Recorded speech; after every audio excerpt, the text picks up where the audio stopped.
यशल मराठी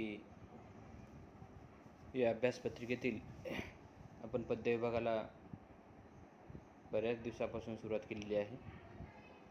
या पद्य विभागातील जी 4 क्रमांकाची कविता आहे, डॉक्टर बाबासाहेब आंबेडकर. कवितेचं नावच आहे डॉक्टर बाबासाहेब आंबेडकर. या कवितेचे कवी जवी पवार आहेत. त्यांचं पूर्ण नाव जयराम विठ्ठल पवार.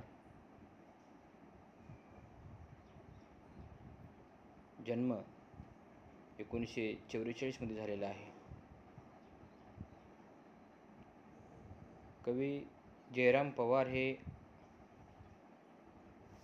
आंबेडकरी कवी म्हणून ते सुपरिचित आहेत.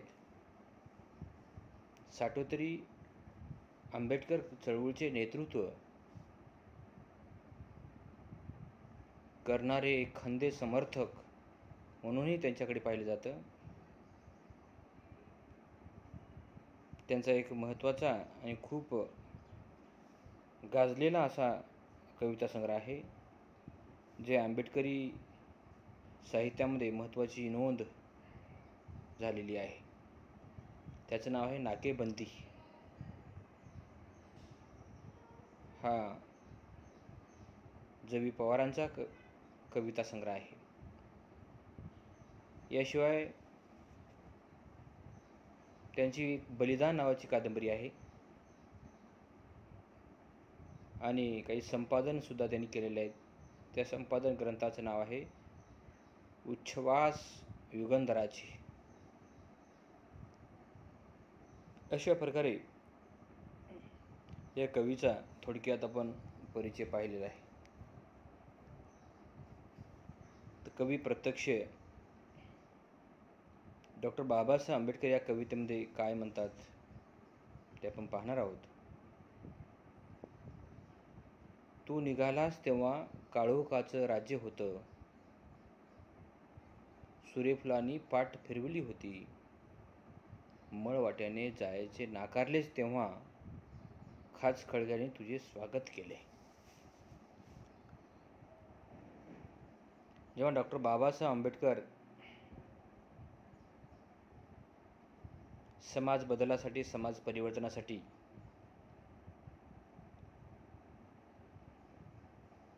प्रवास सुरू केलेला होता, तेव्हा संपूर्ण समाज काळोखामध्ये, अंधकारामध्ये, गुलामगिरीमध्ये जीवन जगत होता. जे काही प्रस्थापित समाज होता, संपूर्ण प्रस्थापित समाज तुझ्याकडे, तुमच्याकडे पाठ फिरवलेला होता. आणि जे काही रूढी परंपरा आहे, त्या रूढी परंपरेचा धिक्कार करण्याचं काम तू केलेलं आहेस. आणि तेव्हा मात्र जे आडगळीला गुलामगिरीमध्ये जीवन जगत होते, ज्यांच्यावर वर्षानुवर्षे गुलामगिरी लादली जात होती, हे अशी माणसं मात्र तुझे स्वागत करत होते. आणि पुढच्या कडव्यामध्ये कवी जवी पवार म्हणतात, ठेचाळलास, रक्ताळलास, कधी निर्भत्सना सहनलीस, तरीही तू पुढे चाललास, पाठीमागे उथाणलेला समुद्र. तुझ्या समाज उत्थानाच्या प्रवासामध्ये अनेक अडथळे आले, खाचखळगे आले, दगड आले, काटे आले. हा तुझा जो प्रवास आहे, तू अगदी शांतपणे, संयमाने, संयतपणे प्रवास सुरू ठेवलेला आहेस. मागे कधीच फिरून पाहिलेलं नाहीस. लोक काय डाव मांडत आहेत, कोणती व्यूहरचना तुझ्या विरोधामध्ये रचत आहेत, याची तमा न करता, पर्वा न करता, तरीही तू पुढेच चाललास, पाठीमागे उथाणलेला समुद्र. बाकी हिंदू समाज, मनुवादी समाज पूर्ण खवळलेला होता, बिघडलेला होता, तरी न घाबरता सहन करत करत तुझा प्रवास पुढे सुरू होता. तिसऱ्या कडव्यामध्ये जवी पवार म्हणतात, तुझ्या आवाजात आवाज मिळविणाऱ्या बेफाम लाटा, तुला झेलणाऱ्या कुरवाळणाऱ्या अशाही लाटा आल्या. तुला गिळू गिळू म्हणणाऱ्या, पण तू तर त्यांनाच गिळलास. काही लोक तुझा स्वीकार करणारे होते, काही लोक धिक्कार करणारे सुद्धा होते. आणि तुझा आवाज पाहून काही लोक तुझ्या सुरात सूर मिसळण्याचा प्रयत्न केला, काही लोक कुरवण्याचा सुद्धा प्रयत्न केला. हा जो विचार आहे, अशाही लाटा आल्या तुला गिळू गिळू म्हणणाऱ्या, पण तू तर त्यांनाच गिळलास. तू कोणालाही घाबरलेला नाहीस, तू थोडाही किंचितही ढळवळलेला नाहीस. तसोवरही तुझ्यात बदल झालेला नाही. तू तुझ्या विचारावर, समाज परिवर्तनाच्या, समाज उत्थानाच्या विचारावर तू ठाम होतास. पुढे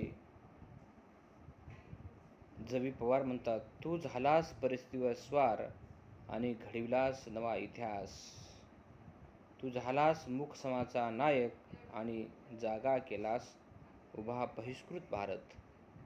तू फुंकलेस रणशिंख आघात ज्ञानाच्या बळावर. तू सोडल्यास गुलामांच्या पायातल्या बेड्या आणि केलेस उभे त्यांना चवदार तळ्याच्या काठावर. युद्धात जवानांना उभे करावे तसे.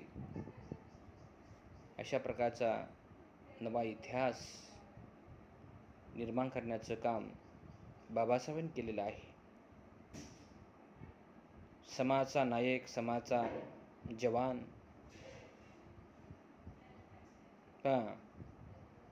जो काही बहिष्कृत समाज होता त्यांना जाग करण्याचं काम, स्वतःचे अधिकार आणि कर्तव्याची जाणीव करून देण्याचं काम बाबासाहेब तुम्ही केलेले आहात. आणि त्या बेड्या पूर्णपणे फेकून देण्याचं काम. आपल्याला माणूस म्हणून वागवलं जात नव्हतं, पाणी पिण्याचा सुद्धा अधिकार नव्हता. चवदार तळ्यावर जाऊन पाण्याचा स्पर्श सुद्धा करण्याचा पहिला पायंडा स्पर्श तुम्ही केलेला आहे. बाबासाहेब तुम्ही होतात म्हणून पूर्ण समाज होता. हा विचार त्यांनी अतिशय धाडसाने मांडलेला आहे. पुढे म्हणतात, तुझे शब्द असे की काठ्यांच्या संगीनी व्हाव्यात. तुझा संघर्ष असा की महाकाव्ये तुझ्या पायाजवळ गळून पडावेत. तुझे शब्द, तुमचे शब्द म्हणजे तलवारीसारखे, तलवारीच्या पात्या समान. म्हणजे लढाई, काठी, युद्ध, तलवार घेण्याची आवश्यकता सुद्धा पडलेली नाही, इतका संघर्ष होता. जे काही महाकाव्ये तथागत प्रस्थापित समाजामध्ये होती, ती महाकाव्ये सुद्धा तुमच्या संघर्षाने पूर्णपणे गळून जळून खाक झालेली आहेत. पुढे जवी पवार म्हणतात, ओरबाडलास भूतकाळ, शिलगावलीस म्हणे, मुक्त केलीस हिसकावलेली शस्त्र आणि पुकारलेलं युद्ध. तुझ्या डरकाळीने हादरला आकाश, डचमळली पृथ्वी आणि बघता बघता चवदार तळ्याला आग लागली. आणि आज 50 वर्षांनी अनुभवतोय, सूर्यफुले तुझा ध्यास घेत आहेत. पहा, सर्व काही तुमच्यामुळे झालेलं आहे बाबासाहेब. पहा, आज 50 वर्षापासून आम्ही पाहतोय, जी काही एकेकाळी सूर्यफुले, चंद्र, सूर्य, तारे जो समाज होता, तो तुमचा ध्यास करतोय, तुम्हाला घाबरतोय, तुमची चिंता करतोय. आणि हे सर्व आणखी बाबासाहेब यायला पाहिजे अशा प्रकारची भीती त्यांच्या मनात निर्माण झाली. चवदार तळ्याचं पाणी तेही आता थंड झालंय, तेव्हा पेटलेलं होतं. जातीच्या भिंती पूर्णपणे अशा तटभिंती होत्या, आता पूर्णपणे या सगळ्या बोथट झालेल्या आहेत, मावळलेल्या आहेत. तेव्हा जे जातीचं तांडव, धगधगतं युद्ध, धगधगत्या यज्ञकांडासारखं पेटत होतं आता तसं राहिलेलं नाही बाबासाहेब. शेवटी जवी पवार म्हणतात, आणि तू तू पेटवतोस मला. आता समुद्राला आग आपणच लावली पाहिजे. बाबासाहेब, तुमच्या प्रेरणेने, तुमच्या स्फूर्तीने आम्ही सुद्धा पेटलेले आहोत. आम्ही लिहितो आहोत, बोलतो आहोत, व्यक्त होत आहोत. सर्व झोपलेल्या समाजाला जागं करण्याचं काम तुम्हीच केलेलं आहे आणि तुमच्यामुळेच आम्ही आता पेटलेले आहोत.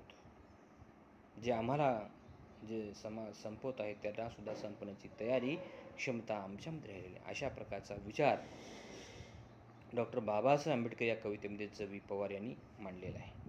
आणि ही कविता नाकेबंदी या काव्यसंग्रहातून घेतलेली आहे.